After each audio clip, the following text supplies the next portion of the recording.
अब तक हमने देखा कि रात के अंधेरे में चुपके से सचिन देविका से माफी मांगने जाता है, लेकिन देविका कहती है, सचिन, मेरे लिए सबसे बड़ी चीज मेरा आत्मसम्मान है, इसलिए मैं तुम्हें माफ नहीं कर सकती।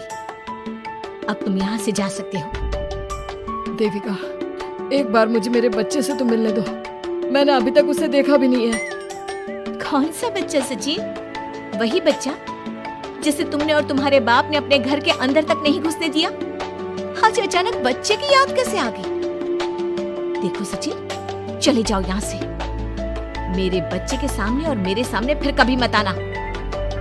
सचिन जब घर जाता है तो घर के सभी आदमी उसे डांटने लगते हैं। इतनी रात को कहाँ गया था सचिन? देविका से माफी मांगने। तुझे शर्म नहीं आई अपनी बीवी से माफी मांगते हुए? घर की इज्जत का कुछ ख्याल है कि नहीं? लेकिन चाचा जी, आखिर अपनी ही पत्नी से माफी मांगने में कैसी शर्म? जी लो, नवाबजादे पूछ रहे हैं कि कैसी शर्म। अरे मुझे अभी तक यह समझ में नहीं आता कि देविका तेरी पत्नी है या तू देविका की पत्नी है। जीजा जी, पति पत्नी एक समान होते हैं और माफी मांगने से कोई छोटा बड़ा नहीं होता। काश मैंने पहले अपनी पत्नी का साथ दिया होता। आज मैं आखिरी बार आपको समझा रहा हूँ कि आप सब भी अपनी पत्नियों से माफी मांग लो। देविका ने तो मुझे माफ नहीं किया, शायद माँ, चाची, भाभी और दीदी ही आप सबको माफ कर दे। सचिन सभी को समझाने की बहुत कोशिश करता है, लेकिन कोई भी उसकी बात नहीं सुनता। वहीं दूसरी ओर सुजाता के हाथ का बना खाना सारे गांव में फेमस हो गया था, तो उसने एक बहुत अच्छा सा होटल खोल दिया। देविका, मैं चाहती हूँ मेरे होटल की सबसे पहली ग्राहक तुम ही हो, क्योंकि तुम्हारी वजह से ही आज मैं अपना खुद का होटल खोल पाई हूँ। क्यों नहीं भाभी? लेकिन भाभी, आपको अब अपने होटल में ना सिर्फ इंडियन खाना बनाना है, बल्कि इटालियन, चाइनीज और फ्रेंच खाना भी बनाना होगा।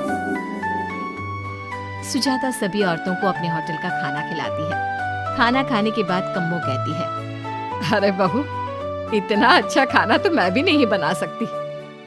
तू तो वो हो गई, क्या कहते हैं उसे? मास्टर शेफ चाची जी। हाँ, मास्टर शेफ। बहू, अब तेरा होटल चलेगा नहीं बल्कि दौड़ेगा। हाँ बहू, तूने सच में खाना बहुत स्वादिष्ट बनाया है। अब बीना बेटी, तुझे क्या करना है? अपना बुटीक कब खोलेगी? माँ, कल ही कर देती हूँ। दुकान और सिलाई मशीनों का सारा काम हो गया है और वर्कर भी आ जाएंगे। तो ठीक है, फिर अच्छे काम के लिए देर नहीं करनी चाहिए। देविका, मैं चाहती हूँ कि मेरी दुकान का इनॉग्रेशन तुम करो। आखिर तुम्हारी वजह से तो मेरा बुटीक खुल रहा है। अगले दिन वीना भी अपना बुटीक खोल लेती है। उसका बुटीक भी चलने लगता है। माँ, आजकल ना कस्टमर ज्यादा हो गए हैं। बुटीक में जो वर्कर है वो वर्कर कम पड़ रहे हैं। मुझे और वर्कर की जरूरत है। बेटी, गांव में तो तुझे कोई मिलने से रहा। अच्छे वर्कर तो शहर से ही मिलेंगे। हमें भी कुछ लोगों की जरूरत है जो हमारे बर्तन शहर ले जाकर बेच सके। देविका बहू, अब तू ही कुछ कर। ठीक है माँ जी, मैं अपने पापा से बात करती हूँ। वो अखबार में इश्तेहार दे देंगे तो कई वर्कर आ जाएंगे। कम्मो और विमला के बनाए बर्तन भी दूर दूर तक बिकने लगे। सभी औरतें देखते ही देखते बहुत फेमस हो गई। अब देविका ने गांव में अपना स्कूल भी खोल लिया।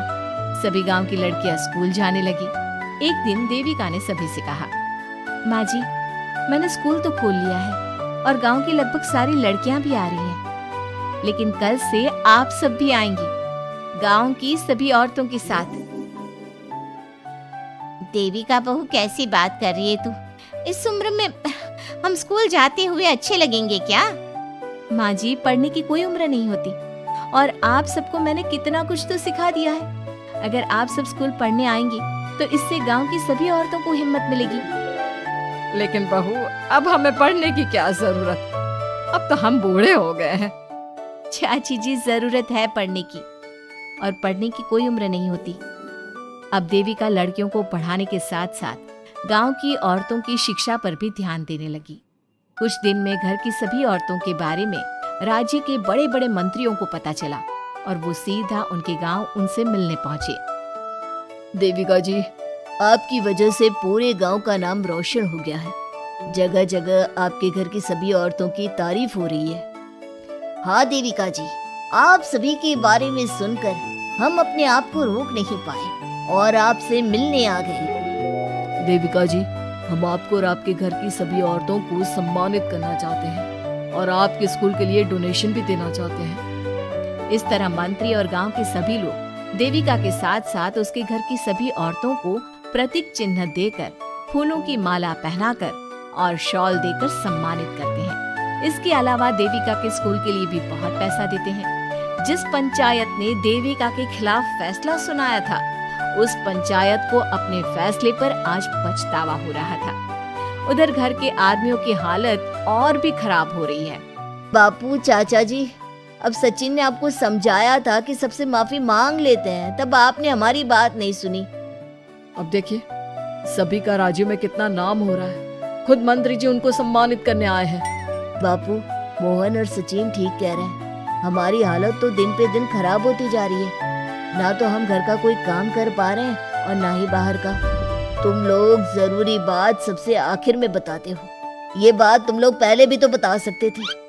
भैया, हमें सबसे माफी मांगनी चाहिए और सबको यहाँ बुलाकर लाना चाहिए। ठीक है, तुम सब यही चाहते हो तो चलो, आज ही घर की सभी औरतों को घर ले आते हैं।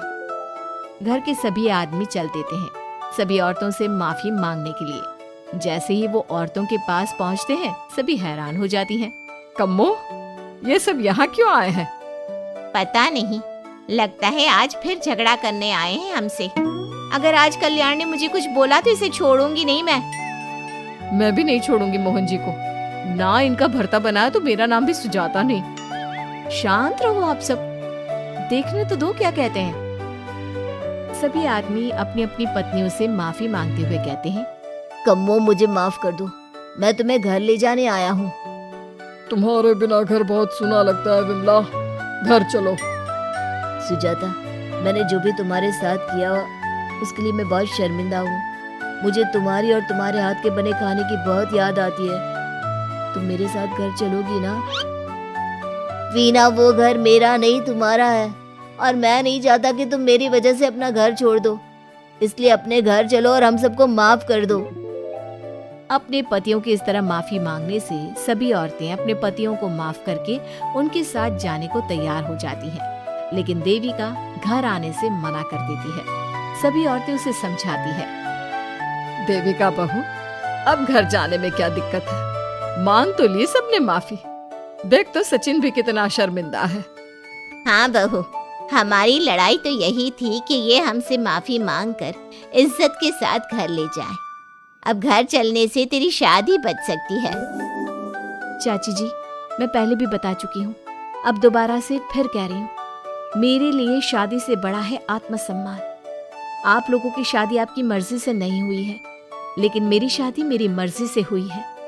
इसलिए शायद आप लोगों को फर्क नहीं पड़ता कि आपके पति ने आपके साथ क्या किया, और मुझे इस बात से बहुत फर्क पड़ता है कि मेरे पति ने मुझे अपने बराबर नहीं समझा, और इसलिए मैं उसे माफ नहीं कर सकती। देविका, मैं अपने बर्ताव के लिए बहुत शर्मिंदा हूँ। तो जिंदगी भर शर्मिंदा रहना।